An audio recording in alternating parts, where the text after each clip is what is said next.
प्रिय विद्यार्थियों नमस्कार। आज व्यंजन संधि के क्लास में आपका बहुत हार्दिक स्वागत है। जिस तरह से आपने स्वर संधि को प्यार दुलार दिया और अच्छे सब्सक्राइबर के साथ अच्छे व्यूज के साथ आगे बढ़ाया, हम उम्मीद करते हैं कि संधि के इस दूसरे भेद यानी व्यंजन संधि को भी प्यार दुलार देंगे।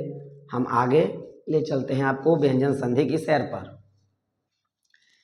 यहाँ पर व्यंजन संधि को व्यंजन संधि भी लिख सकते हैं या व्यंजन संधि को हमारे वेदों हमारे व्याकरणों के अनुसार वैयाकरणों के अनुसार हम हल संधि भी कहते हैं। यह संस्कृत में आपको पढ़ने को मिलेगा। ठीक है, व्यंजन के साथ स्वर या व्यंजन का मेल होना ही व्यंजन संधि कहलाता है। यानी व्यंजन के साथ स्वर या व्यंजन का मेल, व्यंजन के साथ स्वर का या तो व्यंजन का मेल व्यंजन संधि कहलाता है। जैसे कि हम देखेंगे, यहाँ देखेंगे सत प्लस गति या सत धन गति या सत जोड़ गति या सत का योग गति, आप प्लस को कुछ भी कह सकते हैं। तो यहाँ देखिए त हलंत मेरा क्या है, व्यंजन है। ग क्या है, व्यंजन है। यानी व्यंजन का व्यंजन के साथ संयोग हो रहा है। यहाँ पर ही देखिए क हलंत व्यंजन है लेकिन इधर स्वर है। परिभाषा एकदम सार्थक सिद्ध हो रहा है।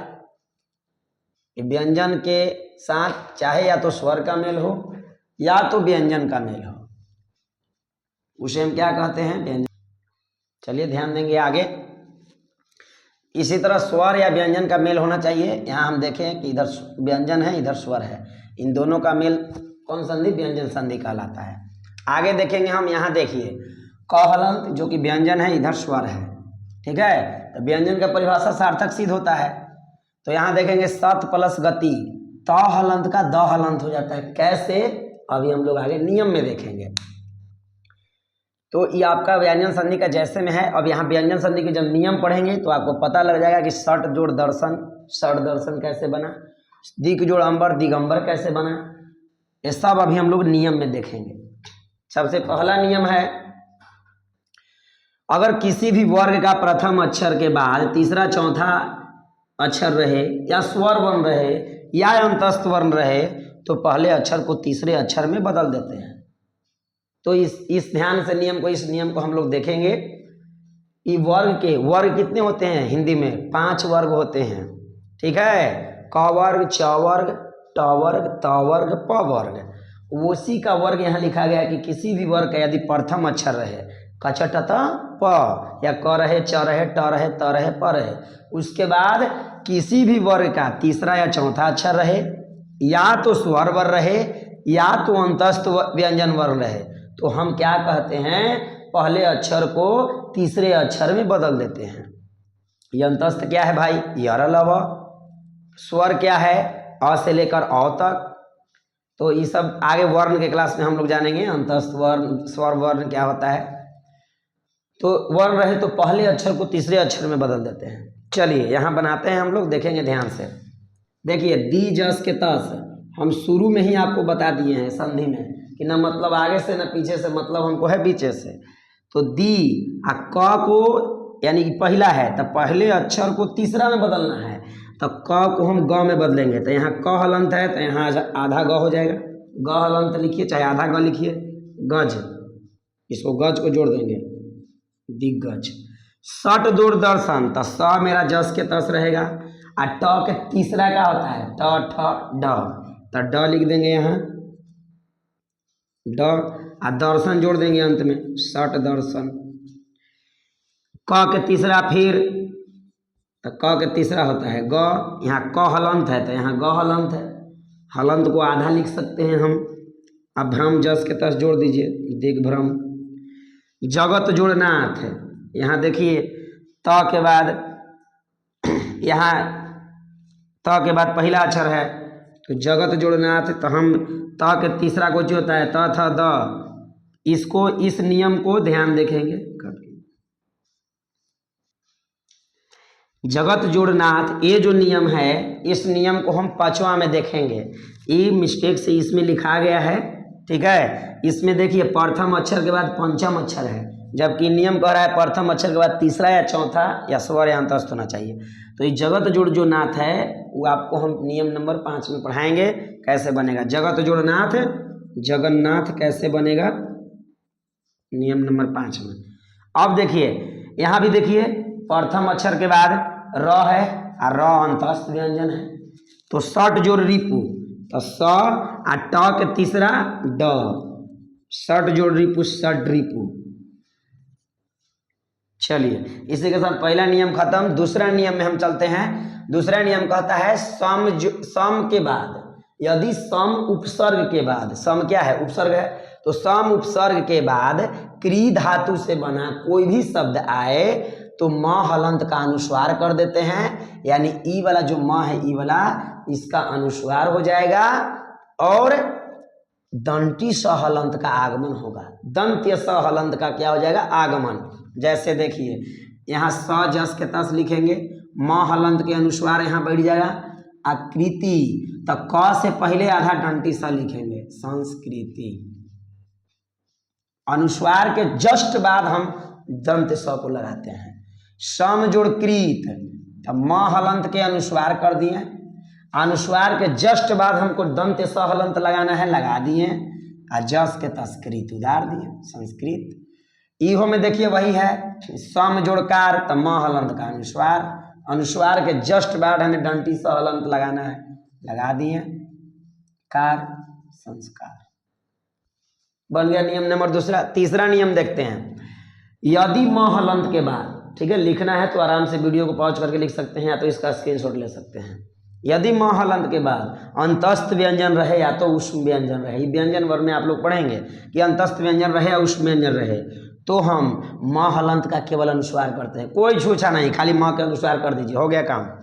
चलिए सम जोड़ विधान तो म हलंत के अनुस्वार कर दीजिए बस। यही चुपचाप कहने से हटल था तो सटा दीजिए, काम हो गया। संविधान एकदम ही हल्का है, खाली म हलंत को हटाइए अनुस्वार को सटाइए बस। सम जोड़ लाभ संलाप, सम जोड़ सार संसार। सबसे हल्का नियम इसको, म हलंत को हटाइए अनुस्वार को सटाइए। सम जोड़ हार संहार, सम जोड़ वाद संवाद। कहीं दिक्कत है तो आप कमेंट में बोल सकते हैं। एकदम हल्का था, खाली म हलंत को हटाएं या बिंदु को सटाएं। नियम नंबर चौथा देखते हैं। नियम नंबर चौथा, चलिए आगे देखेंगे। नियम नंबर चौथा, यदि म हलंत के बाद कोई स्पर्श वर्ण रहे। स्पर्श वर्ण क्या होता है? तो स्पर्श वर्ण हम उसको कहते हैं जो क से लेकर म तक होता है, उसे हम स्पर्श वर्ण कहते हैं। स्पर्श व्यंजन वर्ण हम व्यंजन वर्ण में पढ़ेंगे। व्यंजन वर्ण में ही व्यंजन संधि चल रहा है, तो स्पर्श वर्ण होता है क से लेकर म तक। स्पर्श वर्ण की संख्या 25 होती है। क वर्ग, च वर्ग, ट वर्ग, त वर्ग, प वर्ग, ये पांचों वर्गों को ही हम स्पर्श वर्ण कहते हैं। तो देखिए म हलंत के बाद स्पर्श वर्ण रहे तो म हलंत के शुरू में हम बताएं अनुस्वार हो जाता है तथा बाद वाले वर्ण का परचम अक्षर हो जाता है। जैसे देखिए हम इसको दो तरीका से लिख सकते हैं, ठीक है। चलिए देखते हैं, इसको हम इस तरीका से लिख सकते हैं। सम जोड़ गम तो म हलंत का अनुस्वार संगम, ये भी सही है, लेकिन बाद वाले अक्षर का यानी ग के पचवा भी हम लिख सकते हैं, या इसको ऐसे लिख सकते हैं संगम। स आ ग म के तो हट जाएगा इसमें, तो ग के पचवा का होता है अंग, तो अंग संगम ऐसे भी लिख सकते हैं संगम, ठीक है। चलिए आगे देखते हैं हम लोग। अहम प्लस कार, तो इसको हम इस तरीका से लिख सकते हैं अहंकार, या तो इसको इस तरीका से लिखेंगे अहंकार। म हलंत के अनुस्वार न देके उसी को हम बाद वाला जो अक्षर है क के पचवा का ऊंची होता है अंग, अहंकार, इस तरीका से भी लिख सकते हैं। सम जोड़ चय, तो इसको आप संचय इसको भी लिख सकते हैं, या तो आप इस तरीका से च के पचवा क्या होता है, च के पचवा इया होता है, तब म हलंत के बदले में हम इया यहाँ लगाएंगे स इंचय, इस तरीका से लिख सकते हैं। म के पचवा, म का अनुस्वार के बदले में च के पचवा हम लिखते हैं, च के पचवा इया संचय। सम जोड़ कल्प, तो इसको तो सबसे पहले म हलंत के अनुस्वार पर लिखेंगे संकल्प, या तो इसको ऐसे लिख सकते हैं क के पचमा अंग, क्योंकि हम शुरू में बता दिए हैं कि बाद वाले वर्ण का पंचम अक्षर, तो बाद वाला वर्ण क है, तो क के पचमा होता है अंग, तो संकल्प। या तो इसको एक और तरीका से लिखते हैं हम संकल्प को संकल्प, एक में क इसे करके लप संकल्प, इस तरीका से भी हम संकल्प लिखते हैं। इस चीज को ध्यान में रखिएगा। ये नियम यही हम खत्म करते हैं संकल्प, ठीक लिखा हुआ है। आगे देखिए नियम नंबर 5वां, प्रथम अक्षर के बाद यदि पंचम अक्षर आए, एकदम हल्का नियम, पहला अक्षर के बाद देखिए 5वां अक्षर आया है, जो हम इसमें एक उदाहरण घुसाए थे उसी को हम यहाँ बता रहे हैं। प्रथम अक्षर सब में देखिए त त त त ट प्रथम अक्षर है, पंचम अक्षर है यानी देखिए न न न म म, ये सब 5वां अक्षर है। वर्ग में जाके देखिए तो प्रथम अक्षर के बाद 5वां अक्षर आए तो प्रथम अक्षर को पंचम अक्षर में बदल देते हैं, यानी जग रहेगा जस के तस, देखिए यहाँ जग रहेगा जस के तस, ठीक है। त के 5वां बोलिए, त के 5वां न, यहाँ आधा त है ना तो आधे न देंगे ना, नाथ जोड़ दीजिए, देखिए कितना हल्का है। आधा त तो आधा न, ऐजा त आधा इहो में आधा न, महन न। यहाँ देखिए आधा त, एक फिर उधर लिखेंगे उ जस के तस, आधा त के आधा न, नति लिख देंगे उन्नति, उत जोड़ मुख तो उ, आ त के 5वां न, आ मुख उन्मुख। यहाँ देखिए ट के 5वां, ट के 5वां न, सन्मुख तो स, आ ट के 5वां टवर्ग न, तो टवर्ग न इस तरीका से लिखते हैं। आधा लिखना है क्योंकि यहाँ आधा ट है तो आधे लिखाएगा, हम मुख जोड़ देंगे सन्मुख। लेकिन अपवाद में एक क्या होता है याद रखिएगा, अपवाद में एक होता है सम जोड़ मति। देखिए कुछ लोग इसको मार देंगे कि देखिए यहाँ पर ही ध्यान देंगे, यहाँ केमा अक्षर है, पंचम अक्षर है, सत जोड़ मति होता है, सॉरी यहाँ होगा सत जोड़ मति, यहाँ प्रथम अक्षर है, यहाँ 5वां अक्षर है, ठीक है। लेकिन लोग इसको मार देंगे सम्मति, स पर बिंदु नहीं होता है, यानी इसका हो जाएगा सम्मति, इस तरीका से होता है। अपवाद में वो ध्यान रखेंगे इसको, ठीक है, क्योंकि इसमें इसका ही कोई यहाँ त के 5वां न होकर के यहाँ पर ही म का होता है 5वां, तो सत जोड़ मति सम्मति नहीं लिखेंगे, सममति लिखेंगे। इसमें द्वित्व व्यंजन का प्रयोग करते हैं, ठीक है। द्वित्व व्यंजन आपको हम जब व्यंजन वर्ण पढ़ाएंगे तो द्वित्व व्यंजन बताएंगे। विद्यार्थियों व्यंजन संधि का 3 नियम, प्रमुख नियम हम और देखेंगे। यही 3 नियम के साथ इस व्यंजन संधि को हम विदाई करेंगे। वैसे व्यंजन संधि के लगभग 19 नियम हैं जो कि परीक्षा की दृष्टि से नहीं है। परीक्षा की दृष्टि से जितने भी प्रश्न थे आपके, या तो आप 8वां क्लास से लेकर या तो 12th क्लास तक, जो भी विद्यार्थी इसको पढ़ रहे हैं 6, 7, 8, 9, 10, 11, 12, कोई भी विद्यार्थी इसको पढ़ रहे हैं, इससे ज़्यादा आपको व्यंजन संधि से प्रश्न नहीं पूछा जाएगा। चलिए देखते हैं नियम नंबर 6। यदि त हलंत के बाद ल हलंत आए तो त हलंत को ल हलंत में बदल देते हैं।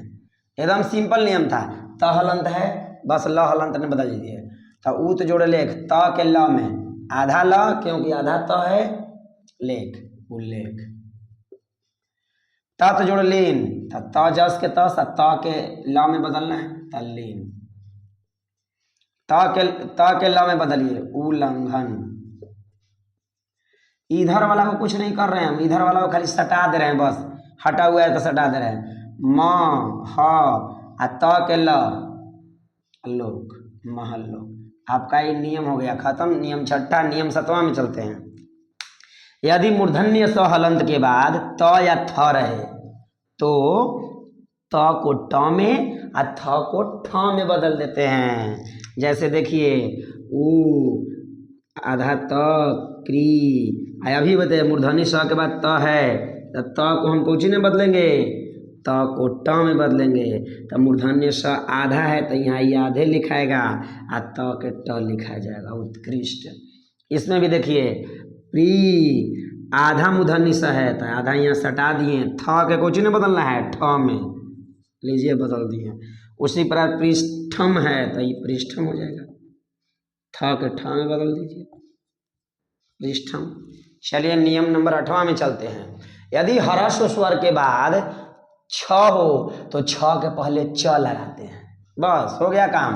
देखिए ह्रस्व स्वर है, हर्षई है, हर्षई है, अ है, ये सब ह्रस्व स्वर होते हैं। तो अब उसके बाद छ भी है, देख लीजिए नियम एकदम सार्थक है। तो परी प्लस छेद, तब परी रहेगा जस के चस, छ के पहले आधा च लगा देना है, परिच्छेद। इहो में छ के पहले आधा च लगाइए तभी छेद, इसमें भी छ के पहले आधा च लगाइए, राजछत्रम। और इसी के साथ आपका हो गया संधि, व्यंजन संधि खत्म हो गया। ठीक है, कहीं अगर त्रुटि हुई हो आप कमेंट में लिखेंगे, हम जरूर उसका सुधार करेंगे।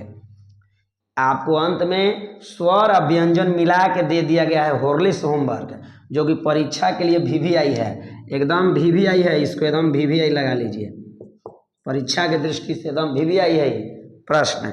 ठीक है, तो इसको थोड़ा ध्यान देंगे, इसको बनाएंगे, इसको हम अगले वीडियो में आपको मिलवा देंगे, या आप इसको बना के अच्छा से असाइनमेंट भी बना सकते हैं। आप असाइनमेंट, इसी के साथ हम आज व्यंजन संधि का क्लास खत्म करते हैं।